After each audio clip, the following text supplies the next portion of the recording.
Welcome to the Collective Talk podcast, where real conversations lead to real change. Each week, we spotlight powerful stories, authentic voices, and bold ideas that move our communities forward. From local leaders to everyday change makers, these are the people driving real impact. This is a space for truth, connection, and perspective. No noise, no filters. You're here for honest dialogue. So let's begin. It's time for a real conversation.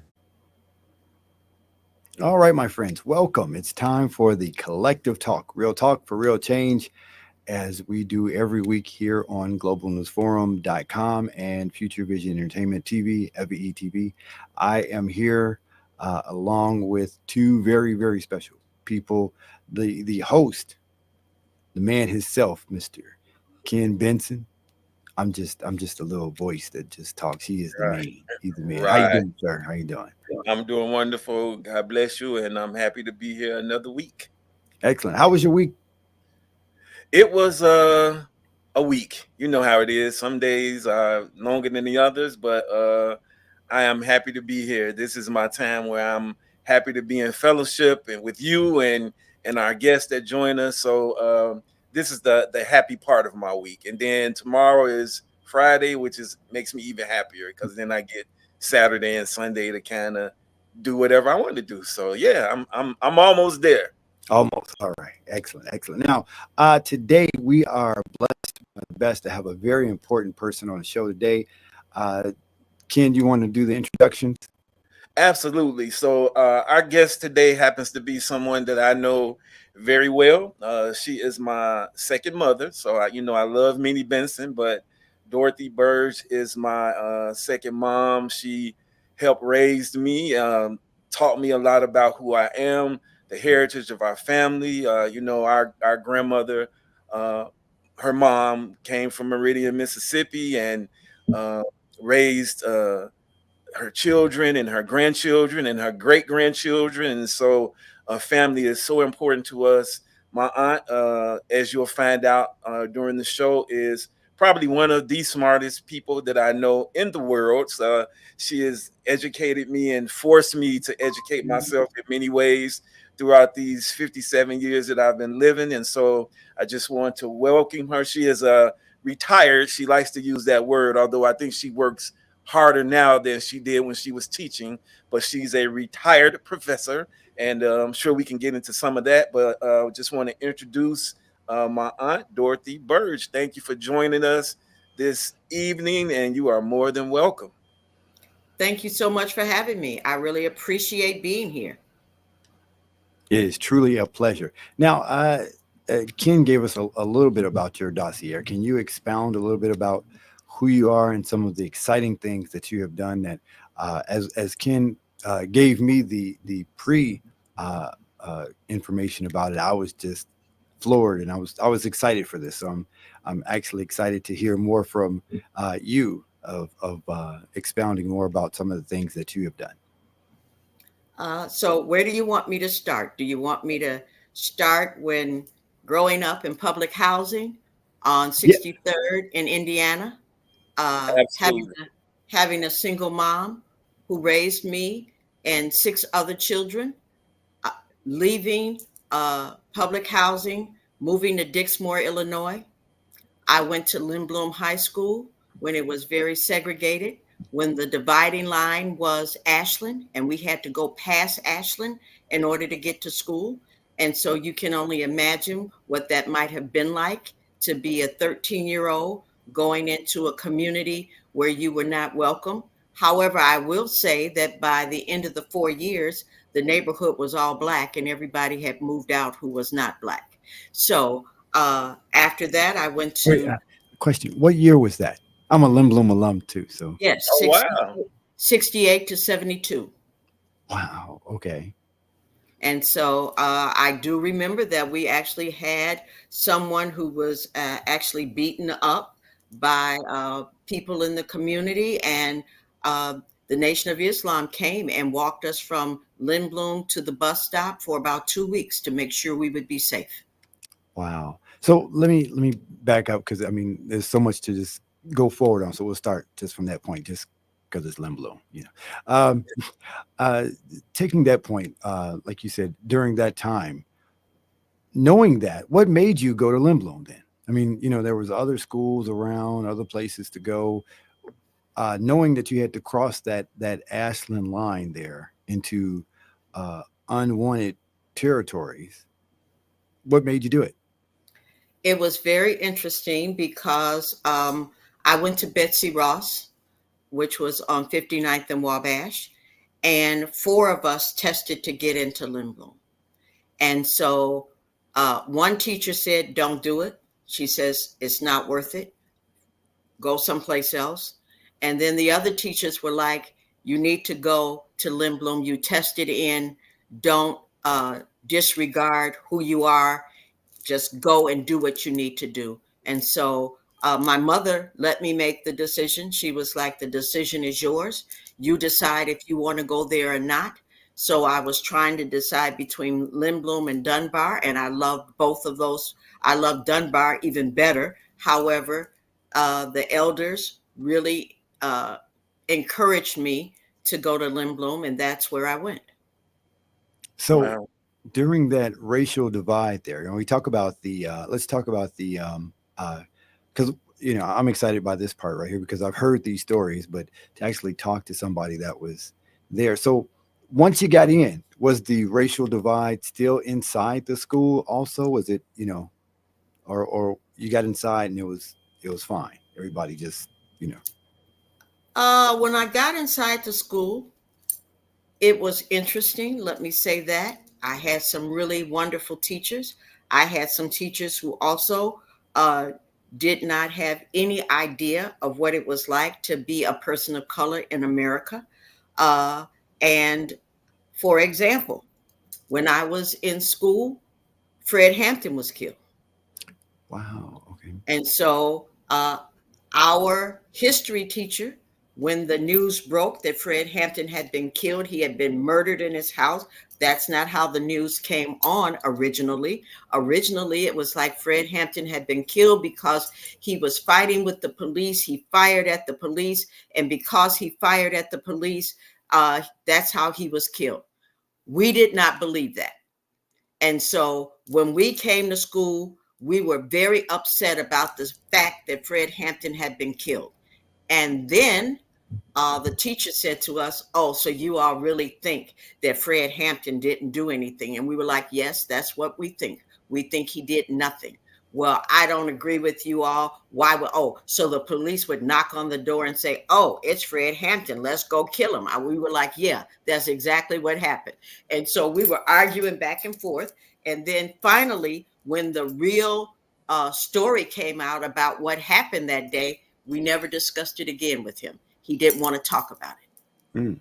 Wow. I think that, it's, of course, I've heard these stories. And so, Aunt Dorothy, I guess that I want to kind of skirt past because I don't want Lamont to spend too much time on Limblom since you guys are both alumni. But I really want you to talk about just graduating and then what you wanted to do for a living. You wanted to be an architect and what that process was like, and talk about what it was like to be an African American graduate who wanted to actually go to college to be an architect. And I think this is where, for me, this story and hearing this has really made me aware of the prejudices in this world when it comes down to education, the separation, but also, just being able to persevere and to continue to move forward with your dream and not be deterred by people who are ignorant to, just who you are as a person. So can you talk about just graduating and what your aspirations were as far as being an architect? So when I decided to go to UIC, it was because I wanted to be an architect. And then I went to UIC and I got into the architectural program, and I loved the design part, but I hated everything else. I hated the physics. I hated the math. I hated all of that. And so I switched from architecture to industrial design. And let me say this, that in the industrial design program from 72 to 76, I took classes, and I was the only African American for 3 years in every class. And I was the only woman except for one class for 3 years. And it was very interesting because several years ago, I ran into some really young people who were activists also. And I said to them, "Where are you all going to school?" And they said, "UIC." I said, "Really? I went to UIC." And they said, "Oh, really? What was your major?" I said, "Industrial design." And the young man said to me, "Is your name Dorothy Burge?" And I was like, "Yes." And he said, "We went to our advisor and we said this was a really racist program."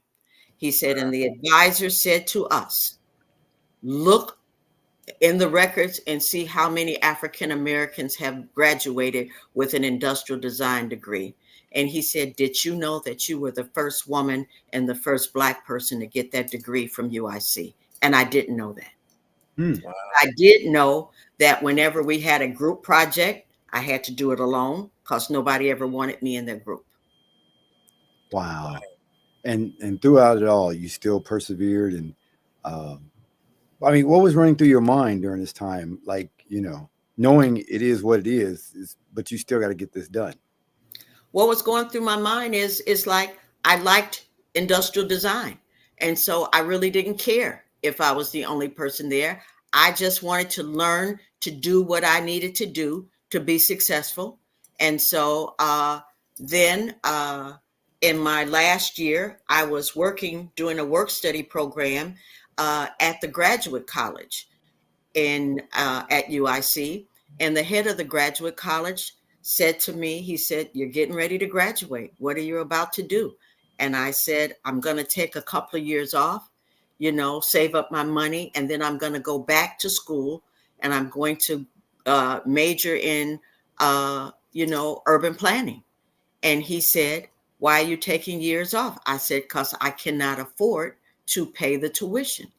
And so he pulled my records and he said, let me advise you to apply right now. So I applied, and I got a full scholarship to the urban studies program and the urban planning program. And I graduated from urban planning. It was a wonderful experience. After I came out, I worked at the Voorhees Center for Neighborhood and Community Improvement at UIC. And I worked with a lot of grassroots community-based organizations who were trying to make change in their communities. Uh-huh. And so, yeah, after that, I left and went to the United Way of Chicago, where I worked as a consultant and helped people who wanted to get United Way money do everything they needed to do to be ready to receive the funding and to put together really good applications for the funding. So I did that for 5 years. And then after doing that, I left the consulting part and went to the membership part and was in the membership part for about 5 years. And then after my daughter was born, I was just like, this is too much work because I'm working in the community and I'm going out and I'm meeting with people and I'm talking to them about what needs to be done outside of the hours that I was supposed to work. I got a recommendation from someone who said to me, they have this program called the Urban Studies Program, and you might need to apply. It was part of the Associated Colleges of the Midwest. 14 colleges sent students to Chicago to live in Chicago for 15 weeks and to learn about Chicago neighborhoods and urban issues. So I left United Way and went to work for the Urban Studies Program and worked there for 26 years. And then I retired. Wow, that is wonderful. And I'm just going to show you the linkages and to me how good God is. I happen to be employed program director for one of those organizations that receives funding from the United Way and have been doing that for the last 8 years. And so I won't tell everybody that my aunt was kind of instrumental in me getting the job because of her vast network of partners. But yeah, I've really enjoyed doing that. And I think the one thing that I really want you to talk a little bit more about is, once you got into urban planning and started to work with these grassroots organizations, your sense of service and community engagement, how did you develop that sense of service? I know you've always had it, but how was it heightened when you started to work with these grassroots organizations? What did you see within those organizations that wanted you to continue to serve and work with them to help them to be more sustainable in the communities in which that you worked in? To me, it was important that communities of color got United Way funding. And in order for them to get the United Way funding, they had to have their organizations in really good order. And so what I did was I would look at their files. I would look at their board minute notes. I would do everything that you would do in order to become a United Way member. And I would help them improve what they were doing so that when they applied for membership, they would be accepted and that they would have all of the requirements needed for them to become a United Way member. Wow. And so I got to go to a lot of different places because I grew up in public housing. And so the consultants who were working at United Way did not want to go to Cabrini Green or Robert Taylor or even Bronzeville back in the day. So, I went to a lot of these organizations. I went to a lot of these places. I worked with people that's how I established the relationships that I used when I went to the urban studies program, because I had these contacts in the community that I had been working with. And to me, it was just really incredible to be able to take mostly white, middle and upper class students around Chicago neighborhoods and show them who we were, what we did, and why we were important. I want to just jump in and because you've mentioned this, and I want to make sure that our listeners pay very close attention to this, because as a small child, I remember the 220 building, it was called, on 63rd. I remember going there. My story is an open book. My mom was a teenage mom. And so, it took my aunts and my uncles, they all raised me. I grew up with them so much that people thought that I was like your younger brother. And so I want you to just talk about that experience of living on 63rd and growing up in public housing, and how our family stayed connected where there was so much division. And the story, this is one story you definitely have to tell, how the gangs were trying to recruit my uncles, and how my grandmother stepped in and stopped and put a kibosh to all of that. So if you could tell a little bit about the experience growing up in public housing, and how, I feel like our family, along with other families, were success stories growing out of public housing. But please tell that story about the gang recruitment, because I think that'll be a great story for our listeners to hear.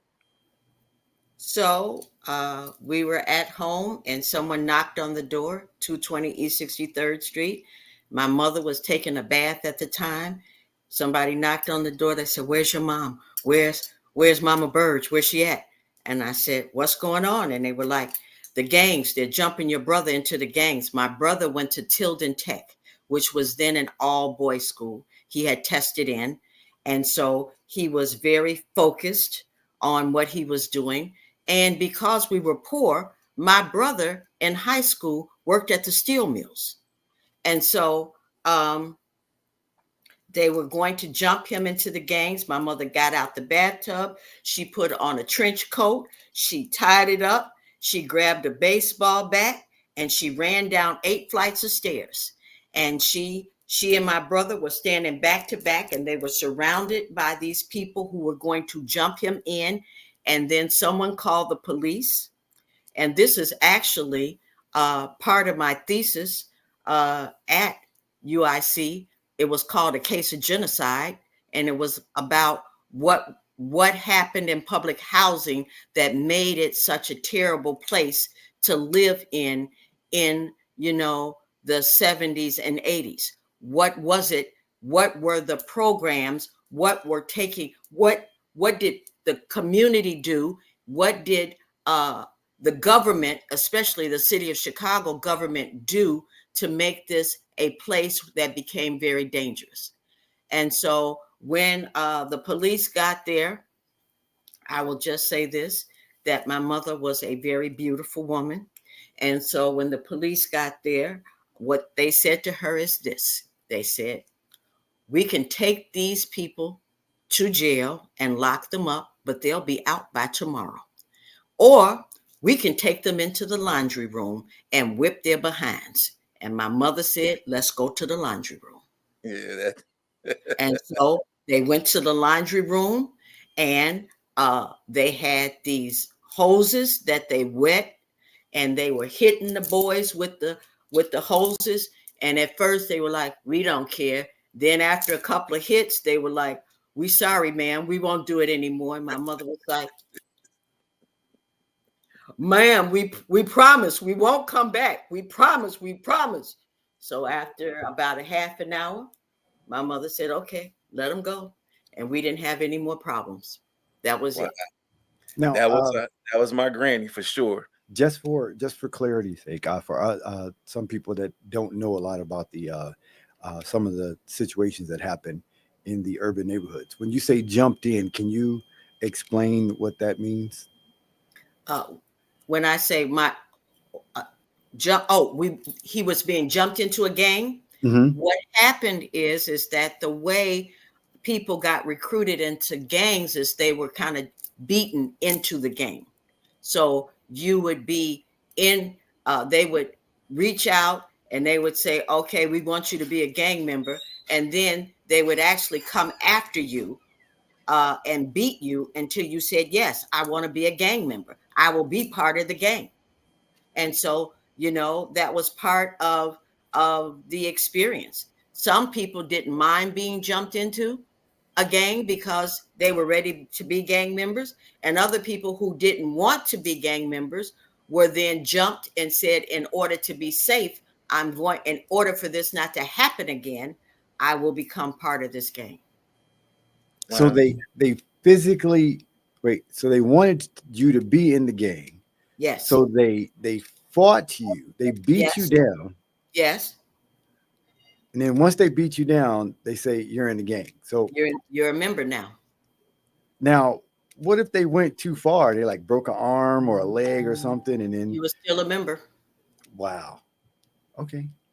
And now, Brother Lamont, I know you were asking for our viewers, but now don't act like you went to Limballoon. You know what? There's a lot of people. I know. Yeah, I'm just saying. right. I'm unpacking for a lot of it's but it's deep to think about something. I mean, that's the difference of like we talk about the difference of experiences between people of different races and colors. It's something, unfortunately, that we all are familiar with. But as we unpack this and talk to other people of other races or even socioeconomic places, it doesn't register to them. Like, for example, we talk about some of the project housing where trying to get up the stairs, they let you in, but you have to fight your way out. They don't know about things like that. So I was going to say, I think that is the other thing we didn't know about is that when we moved into public housing, the fences on the galleries only went up to probably 5 feet. And then people started, because the elevators never worked, people started climbing up to whatever floor they were going to be on instead of going into the stairwells. And that's when they fenced them all the way up to the ceiling. Wow. So they just Spider-Man up to the fourth floor or what? Yes. Oh. Rather than going to the stairwell and risk your life actually. So I do want to just and I'm with Lamont, and I was just joking with him because I knew what he was doing. But you know, when you started to talk about going back as a professional into some of these communities, into Ida B. Wells, into Robert Taylor, into Cabrini Green, having that experience and coming from where you came from, did that give you an opportunity to build trust quicker with some of the people who lived in some of those places, some of those buildings, some of those uh, public housing spaces? It really did. And, I did a lot of volunteering, when Harold Washington was running for mayor, and people didn't want to go and knock on the doors. I knocked on the doors in Robert Taylor, like, please come out and vote. This is who Harold Washington is. We need to have him as our mayor. And so, I'm very honored, that people opened their doors and listened to us as we were going, floor by floor, knocking on doors, handing out flyers, and it was a real honor. That's awesome. I think another thing that people don't talk about is the strong community that was in public housing. Mhm. There was a strong community in public housing. People looked out for each other's kids. People looked out for each other. Be a kid who was doing something wrong and see if your neighbor didn't stop you and say, you better not do that again. Right. Now, do you think that's like one of the problems with today's society, that, the village is not raising the child? I do think that that's part of the issue, but I also think part of the issue is that, we have so many young people who are extremely bright, extremely talented, and they don't know their history. Mhm. And to me, if you don't know your history, you don't know the value of who you are. And we're not teaching our history in the schools anymore. So a lot of people don't know where we came from, what we had to go through, why it is that we still have lower incomes than other people, because they don't know about the racism that existed in this country. Right. They don't know about all of the laws that were passed to keep us down. And so since they don't know that, they don't really respect the fact that, why weren't we rising up? Why is it that my grandmother didn't have a house? I think the disassociation between, like, these kids today, like you're saying, they don't understand, like, really you were like 2 generations away from segregation, Mhm. and so with those 2 generation separations, like, they have no idea that, like you said, that even something like Marquette Park, you couldn't walk through. You see everybody through Marquette Right. Park, Absolutely. You could but not. you could not walk through there. So, and they're trolloping through it like it's no big deal. So I think like you said, the disconnect is there, that they don't realize what our ancestors went through. So you could walk through that park. All they know now is that I can walk through it, ain't no big deal. So Yeah. My mother and my father marched with Martin Luther King when he came to Chicago, and he was hit in the head, and they had to pull him out of the march to help him, to make sure he was okay. They don't know that history either. no, they don't. So why don't they? That's the question. Why don't they? How did the disconnect come? The disconnect came because people who were in power decided that our history wasn't important to teach anymore. Mm-hmm. And so we have got to fight to make sure that they put our history back in the schools, but we have also got to teach our own children, grandchildren, great grandchildren, their history. We can pass it orally. I learned my history of what happened to my family in Mississippi because it was passed down to me from my great grandmother, my grandmother, and my mother. I was fortunate enough to know my great grandmother, who did not pass until I was 17 years old. Mm. And it's amazing. And I tell people this story all the time is that I was fortunate enough to know my great great grandmother went to Meridian and spent time with my great grandmother. And then, my grandmother was like the first woman I've ever fell in love with. So I was blessed enough to know all of those generations in our family and to hear a lot of those stories. But Dorothy, I wanted to ask you something to really go back to urban planning. And I think that I will have to say, and hopefully I can rope you into this, that we probably don't need to do a part 2 of this show because there is so much that you can share with folks. But I want to go to this place of urban planning when you were out in the community and you had access to a lot of the plans on what would happen to some of these communities, and you knew about gentrification before it actually happened in community. So can you talk about gentrification, if there's a plus to it, if there are minuses to it? But, I think a lot of people now may think that, oh, gentrification is a wonderful thing. They're going to build affordable housing, which is never really affordable, or they're going to change it so much that you will no longer be a part of this community. So can you talk about what you saw over the years with gentrification in some of these communities, and either pluses or minuses from your perspective about gentrification? I'm just going to give you an example of that impacts me.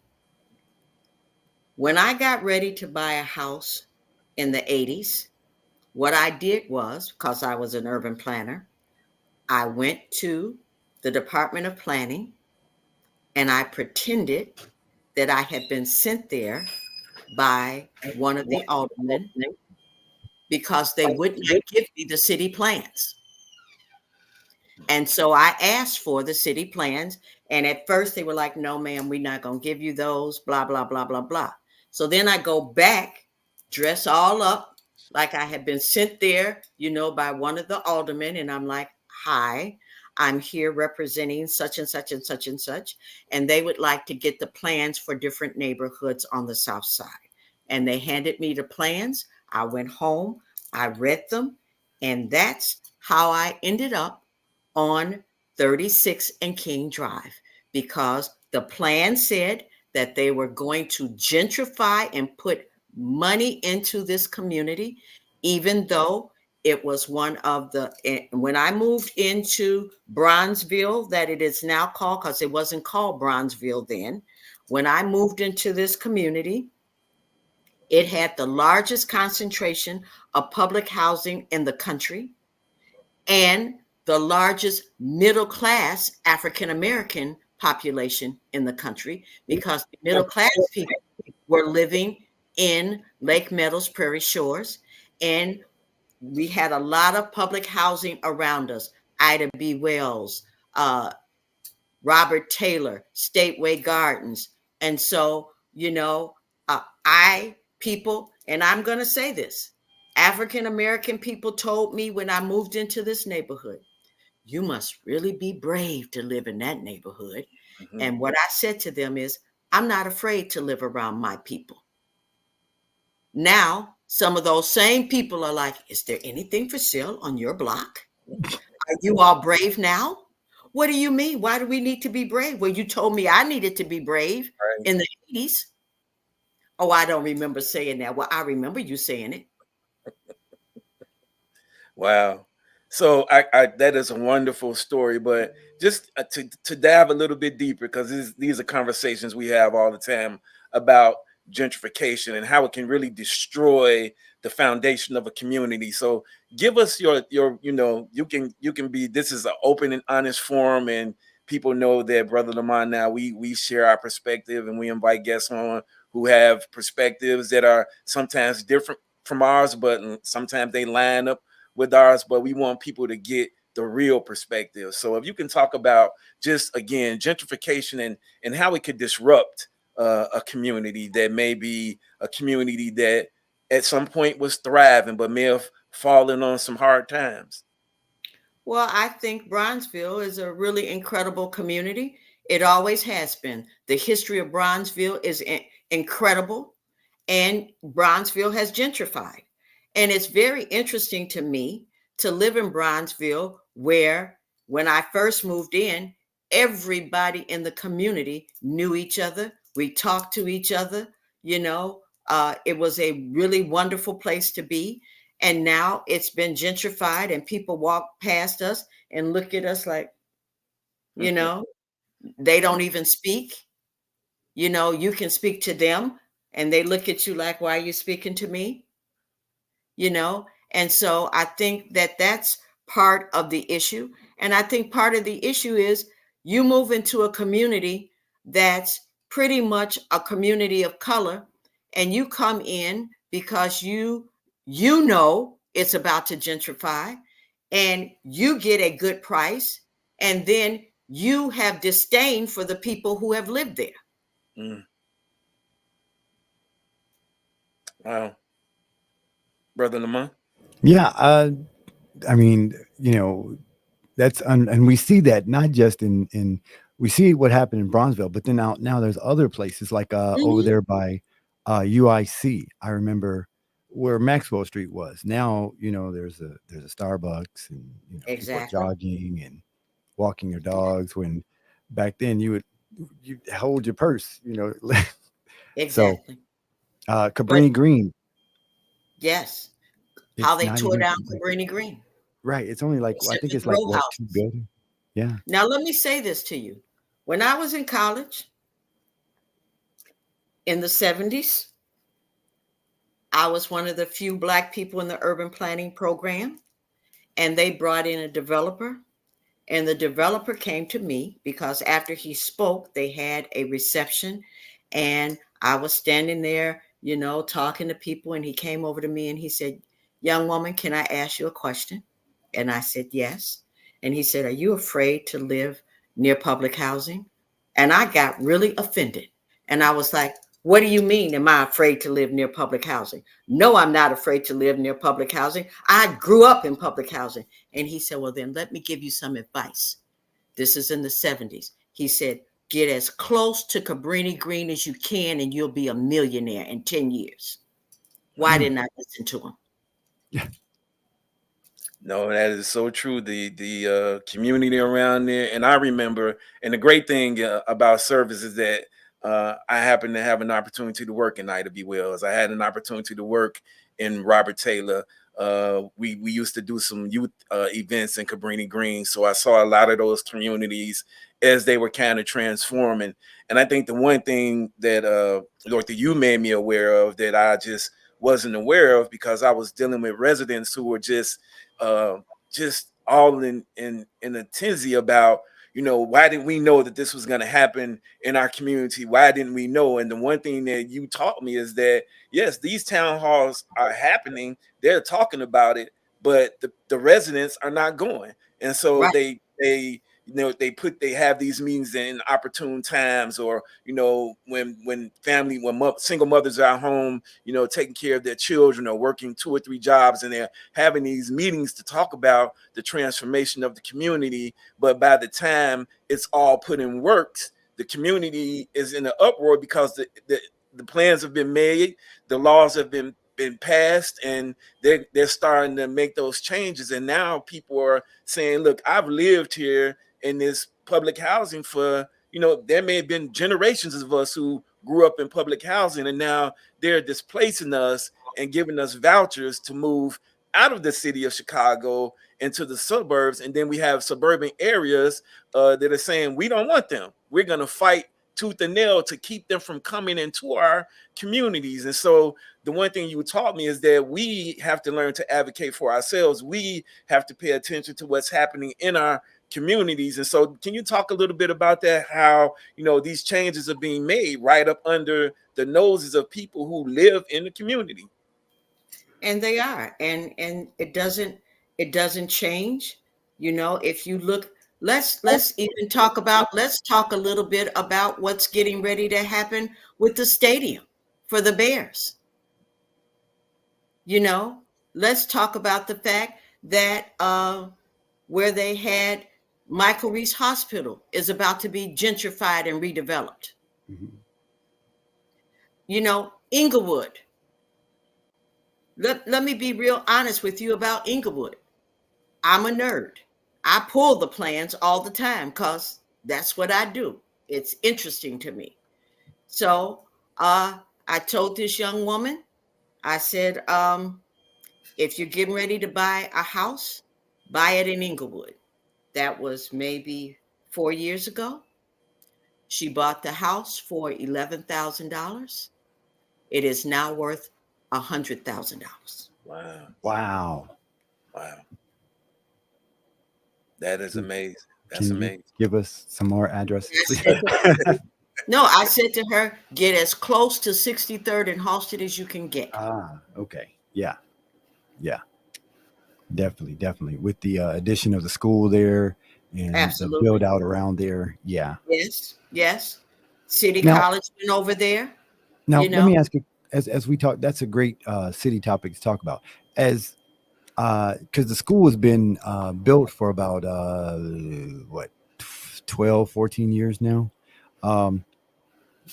But those plans have not taken root yet. So, I mean, they're still like, even though they closed down, for example, they closed down a Taste bar, club, nightclub, but nothing has transpired. The gentrification or the growth, whatever you want to call, whichever way you want to call it, has not happened in that area yet. Let me say this. Let me say this. If you talk to people from the University of Chicago now owns the land on 55th Street from King Drive all the way over to Prairie. Yeah. I have been on the bus because I work with students who have been at University of Chicago, and I'm on the bus, and a young woman says to me, Miss Dorothy, you're on the King Drive bus. Do you take this bus? I said, yeah, because I live on King Drive. And she says, so do I. Now I'm shocked. Young white girl living on King Drive. I said, exactly where on King Drive do you live? And she said, I live on 60th and King Drive. I'm like, are you kidding me? You know, the gentrification that is happening. Talk to people who are investing in neighborhoods, and they have told me they've already bought land in Inglewood. They just aren't moving into it yet. Wow, that is interesting. And so I just want to make this segue, and I think we're definitely going to ask you to come back if you're available next week so that we can have a part two, because there's so much more that I think you can share with our listeners. But I wanted to move, into urban planning and working into the communities and working with the associated colleges, and then actually taking people who don't look like the folks in the communities that you took them to tour. What was that like to take folks of other races into predominantly African American and Latino communities? And, what was that time? What were some of the questions? Was there culture shock? Were there, what was it like taking these students who had money, most of them, to come into these underserved or poor communities and to walk through those communities without fear or looking like tourists? How did that happen, and what was that experience like for you? It was an incredible experience because when the students came to Chicago, they did not realize, many of them, the experiences that they were going to have. And so the majority of the students really opened up, really learned a lot, went to places that they weren't going to go to. I'll give you a good example of something that I tell people all the time, which is amusing to me now. I took my students to see Barack Obama when he was a state senator. And one student didn't want to go, said it was boring. Oh, this was so boring. I don't know. Oh, this is awful, blah, blah, blah. Then I get this message from this student years later. Miss Dorothy, can you believe Barack Obama is president? I remember when you took us to see him. And what I said to him is, and I remember you were bored. And he was like, was I? Yes, you were.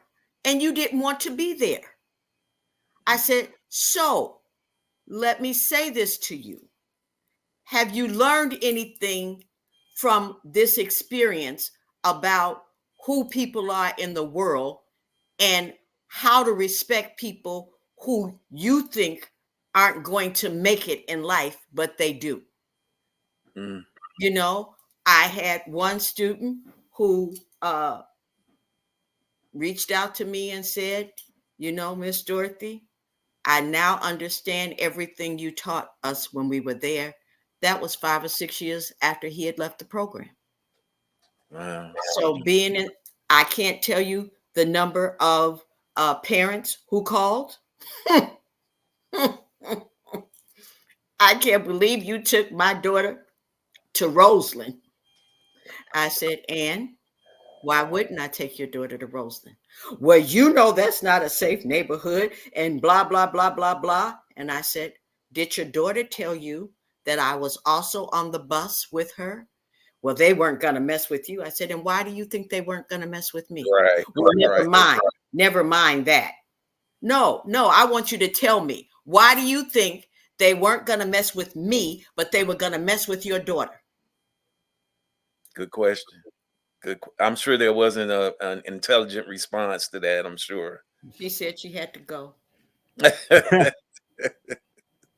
Wow. And so, a Let me big part just of say that a lot of these students that I taught are doing great work. And I think the reason that they're doing the great work is because of the experience that they had meeting people of color, you know. And I have another funny story that I'm going to tell. Poor Jose Lopez. I'm sorry to have to tell this story. But the students came to me and they said, Miss Dorothy, is it true? I said, is what true? Is it true that you're dating one of the speakers? And I said, what speaker am I dating? Because I thought this was interesting. And they said, yeah, we heard that you were dating one of the police commanders. And I said, wait a minute. I said, if I'm going to date somebody, they would have the same commitment to social justice that I have. They would be doing work in the community like I'm doing in the community. And the young woman said, oh my God, you're dating Jose Lopez. So this rumor passed for several years from one group to the other. Like when they went back to school, they would say, guess what, you all? Miss Dorothy's boyfriend is Jose Lopez. I didn't know this until I'm in my office one day and I hear the students talking. Yeah, we're going to meet with Jose Lopez. You all better be nice to him because you know that's Miss Dorothy's boyfriend. Now, I'm already in a committed relationship and it's not with Jose Lopez. right. So I used to have to tell my partner, like, hey, Joe, guess what? I'm going to see Jose Lopez, so I might not be back tonight. I mean, I'm just letting you know. So when we got, after I heard them talk, I said, why don't you all tell them the relationship between me and Jose? And looking down, nobody wants to look up. I said, well, I just heard. I said, why don't you tell me what you all were talking about today before we came here?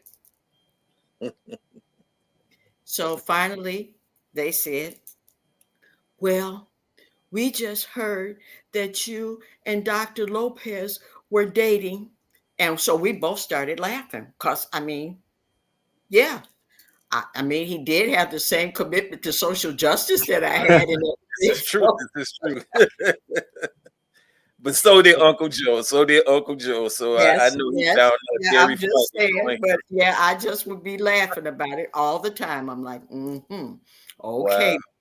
yes. So you talked about, and we definitely want to touch more upon this on our part 2 of our show. But the one thing that you talked about, and you've mentioned this several times, is restorative justice. And I think that's a buzzword. And, you know, the one thing I've learned in working in social services for this past 30 years is that ever so often we have these buzzwords that come up that everybody wants to gather around, they want to participate with because it's, you know, for lack of a better word, it's kind of sexy term. But then when, you know, they've thrown the money that they can around it and they found out that they can't get any more movement or, you know, any more media attention around this, then they move on to something else. So now restorative justice and peace circles and, you know, this is what we're hearing. And now we're talking about doing peace circles and restorative justice in the high schools and things like that. But you've been, I would say, at the forefront of really thinking about what restorative justice is in underserved poor communities. So can you just kind of tell us, you know, and we'll talk more about this on part 2, but if you can tell us, you know, your thoughts on the beginning of restorative justice, why it's important in communities where people that look like us live, and how we can continue to build around restorative justice practices. Well, see, I think restorative justice is really, really important in our community. If you look at places like Precious Blood, who are still, you know, training people in restorative justice work, doing the real training, Cheryl Graves and her partner, or Shu, they taught me about restorative justice. I just want to say from the very beginning, when they said, what is restorative justice? They gave us this example, and I'm going to give you the example, even though it's very embarrassing to me. They said, if you were a store owner and a young person came into your store and shoplifted and you caught them, how would you be restorative in terms of building that relationship? I said at the time, I said, well, I would say, then you have to come in and you have to work so many hours because you shoplifted. Then I said, and you also would have to wear a shirt that says, I am a shoplifter. And they said, how is that restorative? And I said, well, I didn't call the police. And they were like, Dorothy, that is not restorative justice. So after being trained in restorative justice, I got a whole different opinion about how to work with people who are in conflict. So if you are in conflict with someone, if somebody has done something to you that really has impacted you, that has really hurt you, one of the key things of restorative justice is you have to admit what you did. And a lot of people don't want to admit what they did. Right. You have to admit what you did. And then you all have to sit down and say, how can we heal from what has happened? And you have to listen to that person say to you how they were impacted by what happened. And then you have to say what your intentions were and what your intentions are now to try to make it better. And I think that that is really important, that we have to listen to each other. We have to really hear each other. We have to understand the viewpoints that we're coming from. We have to understand our backgrounds. You know, very, you know, students have taught me a lot. I give them much credit for a lot of the knowledge that I have.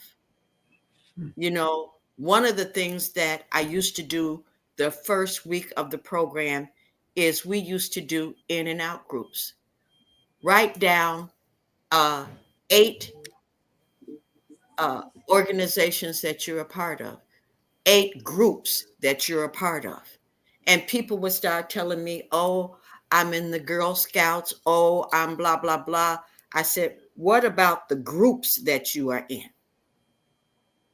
What do you mean? What groups am I in? I said, okay, first of all, are you male, female, or non-binary? That's a group. Are you white or a person of color? That's another group. Are you middle class? Are you poor? Are you rich? That's another group. You know, so we would go through these lists of groups, and then we would put people from different groups together and ask them questions so that you could hear another person's perspective of what it was like to be in that particular group based on who they were and based on who you are. And I No, I think think, that conversations are really strong. and I would say that I was blessed to have Cheryl and Aura as my instructors as I became a certified peace circle keeper. And I will say that that experience changed my life, and it really helped me understand how to deal with conflict within our own community, just within myself and staff and people that I supervise, or community folks that we dealt with. And I know I see now that, you know, it's so important to understand how to just be in conflict with each other. And I think Brother Lamont and I have talked about this, that, you know, a lot of our younger generation, they don't know how to be in conflict with each other. You know, their first, you know, the thing is, if you say something that I don't like, I'm going to get a gun. I'm not going to talk to you. I'm going to kill you.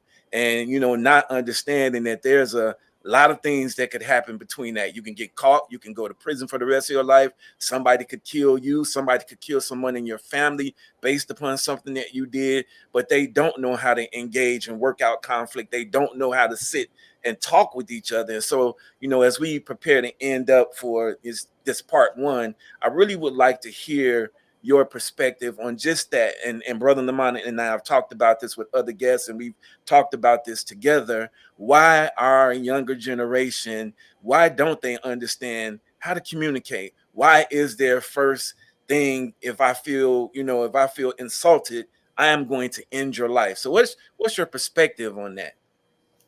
My perspective on that is we have allowed guns to come into our community. Okay? So, what, 5 or 6 years ago, we had a trainload of guns that was left on the train tracks in Inglewood. That wasn't an accident. Let's keep that clear.